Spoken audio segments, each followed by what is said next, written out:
Okay, so my name is Dani Littman. I'm a sophomore, second year student studying physics and astronomy at the University of Iowa. What we're doing is we're doing a follow-up study on something that my mentor did a few years ago. There was a paper published in 2015 by Professor Mutel and a graduate student, Christine Lynch, and they looked at this star 2M0746, and you can see these localized magnetic loops that come out of the star. You can see these pulses, these radio emissions that come out in these interval pulse periods. So about once every 2 hours you get like this pulsed emission from the star.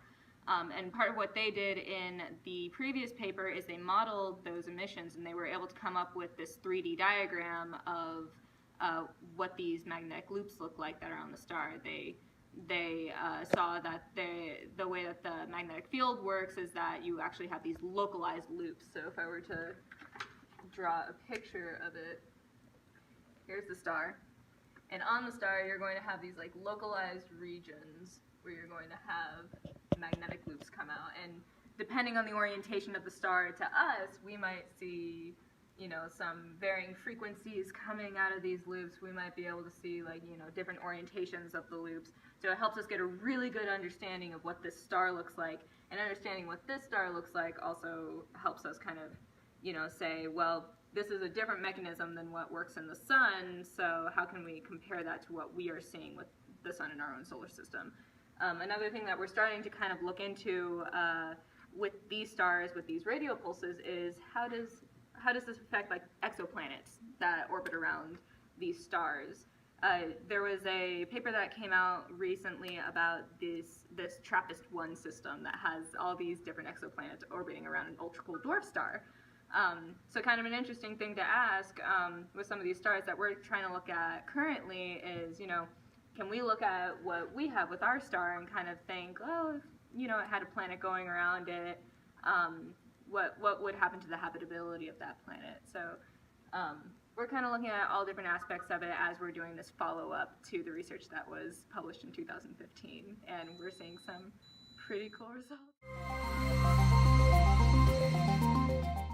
So my plans after I graduate with a degree in physics and astronomy is to go directly into grad school.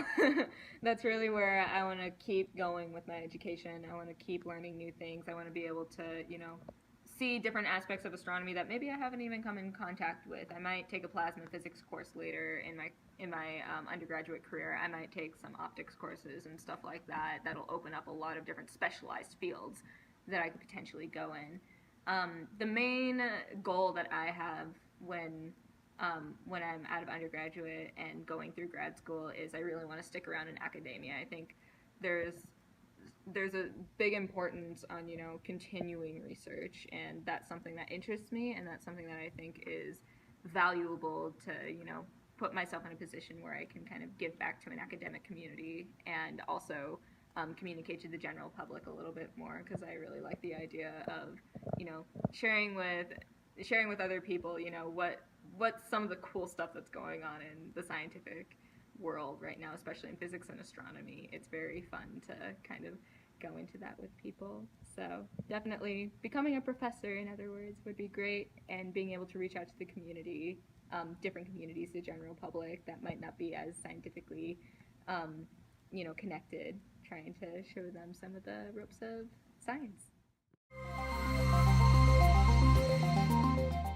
Part of the big thing with getting funding from politicians and government is that, sometimes you really need those extra things to make your work go smoothly. Kind of like what I kind of said when we were upstairs. I had a computer that crashed on me multiple times while I was trying to use it, and it didn't have enough memory space to actually do any of the stuff I needed it to do. When you run into a problem like that, it's basically like you can't really do anything. You're kind of without the main tool that you're working with.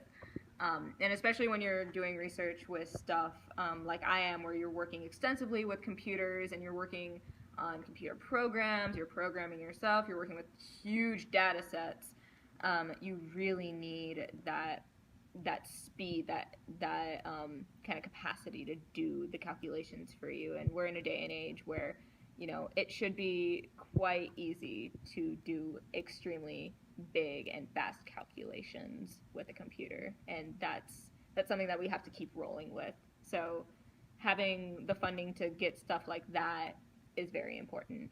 Another aspect of receiving funding, or more like support from politicians, more like, is kind of along the lines of, it really shows that politicians and the government and the general public, because the politicians, in my eyes, are acting as kind of this representation of the general public in kind of like, a higher standpoint, is that they actually care and support science. They care about and they support science research going on. So the more funding that they're able to give, it basically means that, they are giving the support, and they are saying, go do it, go find out kind of those mysteries that we have. You can say, give money out to cancer research. You're finding like all of this extremely beneficial stuff that's going to push everyone forward. And when you get to aspects of something like astronomy, where I'm working with, a small star, and maybe I have something to do with exoplanets as well,